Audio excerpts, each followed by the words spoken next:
Hello students, exam preparation series में जिसमें हम सिर्फ वही रिएक्शंस अभी कंसीडर कर रहे हैं जो कि बोर्ड के लिए बड़ी बड़ी इंपॉर्टेंट रिएक्शंस हैं, ताकि हम कम टाइम में जितना हो सके मैक्सिमम कवर कर सके। और जो इंपॉर्टेंट रिएक्शंस हैं बोर्ड में आती हैं वही कवर कर रहे हैं फ़िलहाल।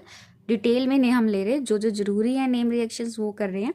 उसमें अल्कोहल फिनॉल टॉपिक में से दो जो इंपॉर्टेंट रिएक्शंस है बोर्ड के लिए वो आज हम डिस्कस करेंगे, रिमर टीमन रिएक्शन और Kolb reaction.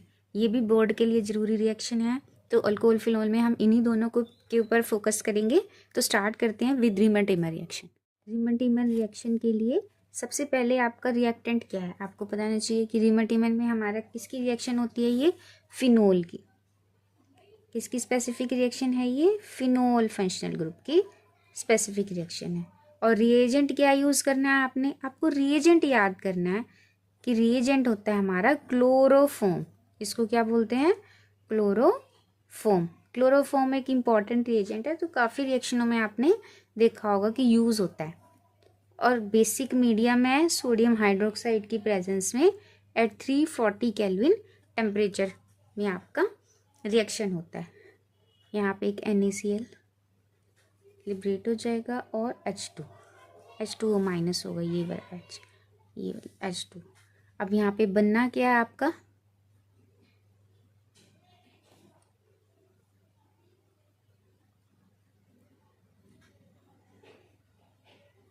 Dichloro sodium phenoxide आपका कंपाउंड बनेगा। अब इसको फर्दर जब सोडियम हाइड्रोक्साइड से ये ट्रीट होता है तो आपके पास 2 डाइहाइड्रोक्सी कंपाउंड बनता है।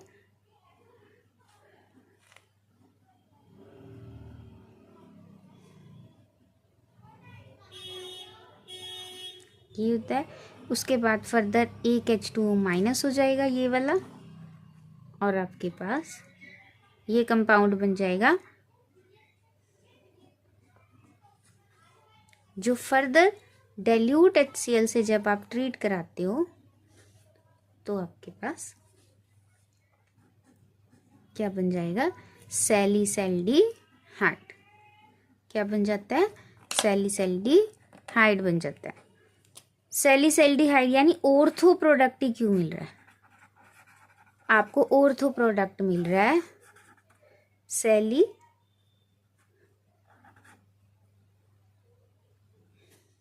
नेक्स्ट रिएक्शन हमारी कोल्ब रिएक्शन। ये भी आपके अल्कोहल चैप्टर में से है जो कि इंपॉर्टेंट रिएक्शन है।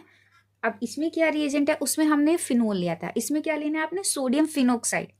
याद रखना है स्टूडेंट्स, इसमें हम क्या रिएक्टेंट यूज कर रहे हैं, सोडियम फिनोक्साइड, याद रखना है। और रिएजेंट क्या है, सीधा कार्बन डाइऑक्साइड से ही आप क्या बन जाएगा आपका, सैलिसिलिक एसिड। रीमर टीमर में आपके पास सैलिसैल्डिहाइड बना था, इसमें आपके पास क्या बनेगा, सैलिसिलिक एसिड। और यहाँ पे आप देखो टेम्परेचर और एटमॉस्फेयर 4 to 7 एटमॉस्फेयर प्रेशर भी रिक्वायर्ड है इस रिएक्शन के लिए। प्रेशर क्यों, क्योंकि आपने गैस ली है ना, गैस को रिएक्ट कराने के लिए एक, अगर आप उसको कम प्रेशर ज़्यादा प्रेशर पे नहीं रिएक्ट करोगे वो तो रिएक्ट ही नहीं कर पाएगी, उसको कॉन्टैक्ट में लाना पड़ेगा रिएक्टेंट के। तो उसको हाई प्रेशर पे आप क्या करोगे, रिएक्शन को करोगे, तभी रिएक्शन होगा। गैसेस में आप नोटिस करोगे गैसियस रिएक्शन में हमेशा एटमॉस्फेयर प्रेशर अप्लाई करना पड़ता है ताकि जो हमारा रिएक्टेंट है वो कॉन्टैक्ट में आके रिएक्ट कर सके। तो याद रखना, क्योंकि कार्बन डाइऑक्साइड लिया है तो इतना प्रेशर मेंटेन है। और भी रिएक्शंस होती हैं जिनमें हमें हाई प्रेशर के साथ रिएक्शन करानी पड़ती है। तो इस रिएक्शन में आपका इतना 400 केल्विन टेम्परेचर लगेगा, 4 to 7 एटमॉस्फेयर प्रेशर लगेगा। और in spite of phenol we are using sodium phenoxide. वो मैं अभी बता देती हूँ वीडियो के एंड में कि सोडियम फिनोक्साइड ही क्यों लिया है, हम डायरेक्टली फिनोल से भी ये रिएक्शन क्यों नहीं कर रहे जो हमने रीमर टीमन में की थी।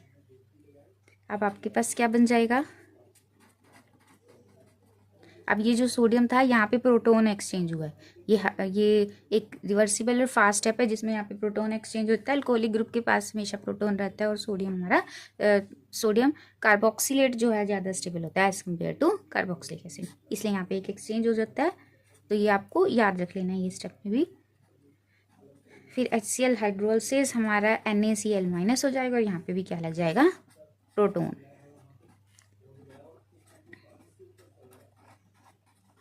This is your salicylic acid.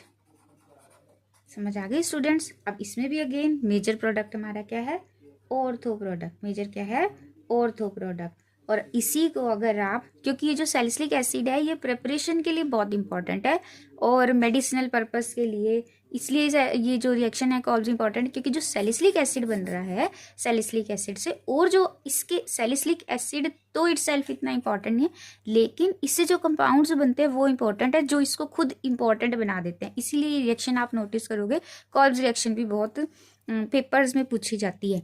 मैं वही रिएक्शंस फिलहाल डिस्कस कर रही हूँ जो कि बोर्ड के लिए, जो बच्चे क्विक एक रिवीजन चाहते हैं बोर्ड में, ताकि हम कम समय में ज़्यादा अगर नहीं कर पा रहे, पूरी रिएक्शन नहीं कर पा रहे ऑर्गेनिक में कवर, तो जो इतनी मैं करवा रही हूँ अगर वो उतनी कर लेते हैं, आप देखेंगे मैं 100% कहती हूँ कि 95% यही रिएक्शन होगी। एक आधी रिएक्शन कोई और आपको शायद हो कि मिल जाए। सिर्फ इतनी करने से नेम में आपका काम चल जाएगा। जो ऑर्गेनिक से भागते हैं स्टूडेंट्स, ऑर्गेनिक नहीं करते, तो ये अगर नेम सारी 28, 29, 30 और थोड़ी ज़्यादा भी हो सकती है इससे रिएक्शन, मतलब कि जो इतनी इंपॉर्टेंट नहीं है वो भी इंक्लूडेड होती है नेम में।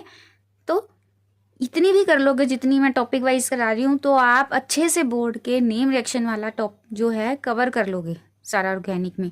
कम ऑर्गेनिक करवा रही हूँ जो बोर्ड के लिए ज़रूरी है सिर्फ अभी, क्योंकि अब एग्ज़ाम आने वाले हैं। तो जो मेरे वीक स्टूडेंट्स हैं जो और एक एग्ज़ाम के लिए क्विक रिवीजन चाहते हैं, अभी हम मैडम थोड़ा सा करके ऑर्गेनिक को कवर कर सके, उन्हीं के लिए मेनली मैं ये सिर्फ कम कम नेम रिएक्शंस वाला जो मैंने सीरीज स्टार्ट किया टॉप जो फंक्शनल ग्रुप वाइज वो कर रही हूँ।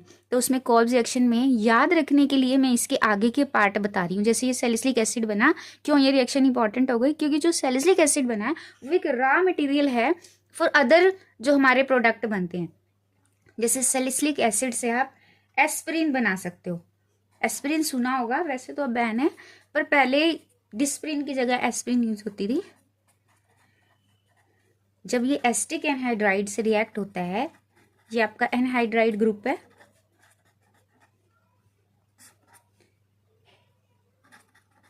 Sodium in the presence of sodium acetate, तो आपके पास 2 एसिटॉक्सी बेंजोइक एसिड यानी एस्पिरिन बन जाता है।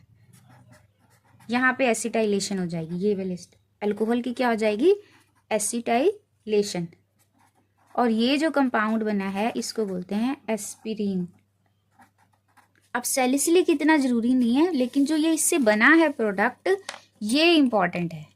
ये एस्पिरिन, इसका मेडिसिनल इंपॉर्टेंस है, इसलिए कॉल्स रिएक्शन भी इंपॉर्टेंट हो गई। और इससे क्या बनता है, सिलोल बनता है जो एक एंटीसेप्टिक की तरह भी काम में आता है। वो इससे जो अदर कंपाउंड्स बनते हैं वो इस कॉल्स रिएक्शन को इंपॉर्टेंट बना देते हैं। अब आपके पास एक एसिड है, एक अल्कोहल है, तो आपको पता ही है एसिड और कार्बोक्सिलिक एसिड और अल्कोहल मिलके क्या बनाते हैं, ये फिनोल ले लिया ना आपने, एस्टर बन जाएगा, एस्टर बनेगा ना। अब ये फिनोल और यहाँ पे आपका क्या बन गया, फिनाइल सैलिसेट। क्या बन गया, फिनाइल सैलिसेट, और जिसको क्या बोलते हैं, सिलोल, जिसको क्या बोलते हैं, सिलोल बोलते हैं।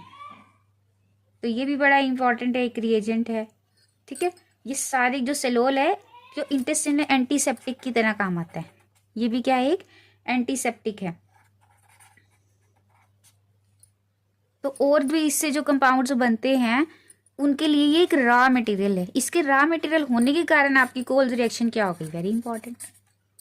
इसलिए आप नोटिस करोगे, आप पिछले पेपर्स देखो तो कॉल्स रिएक्शंस पूछी गई है। कॉल्स रिएक्शन इन रिएक्शनों के कारण जो ये दे रही है फर्दर, जिनका मेडिसिनल यूज है, उसके कारण ये इंपॉर्टेंट हो रही है, इसलिए आपके पास कॉल रिएक्शन आ रही है। और मैंने कहा था वीडियो के एंड में आपको बताऊंगी कि यहाँ पे हमने फिनोल क्यों नहीं यूज किया, सोडियम फिनोक्साइड क्यों यूज किया। सोडियम फिनोक्साइड, जो फिनोक्साइड आयन बना है वो ज़्यादा रेजोनेंस स्टेबलाइज है, वो क्या है, ज़्यादा रेजोनेंस स्टेबलाइज है, जो रिंग को क्या करता है, ज़्यादा एक्टिवेट कर देता है। रिंग को इतना एक्टिवेट कर देता है कि एक वीक इलेक्ट्रोफाइल भी इस पर क्या करता है, आसानी से अटैक कर लेता है। अभी कार्बन डाइऑक्साइड भी इस पर डायरेक्टली अटैक हो जाएगी इंस्पाइट ऑफ फिनोल। फिनोल से नहीं होगी ये रिएक्शन, ये सोडियम फिनोक्साइड से इसको इतना एक्टिव बना देगा कि एक वीक न्यूक्लियोफाइल, ये जो हमारा इलेक्ट्रोफाइल है, ये भी इस पर अटैक कर सकेगा और आपको डायरेक्टली सैलिसिलिक एसिड मिल जाएगी।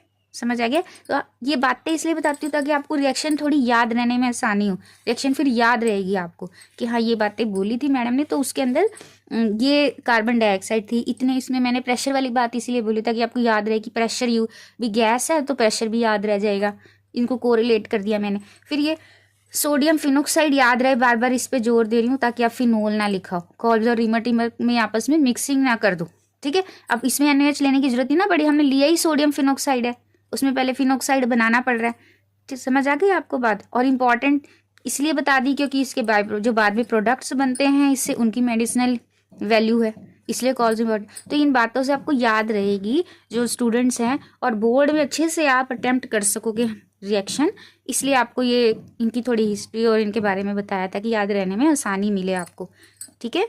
All the best students, thank you, will meet in next video.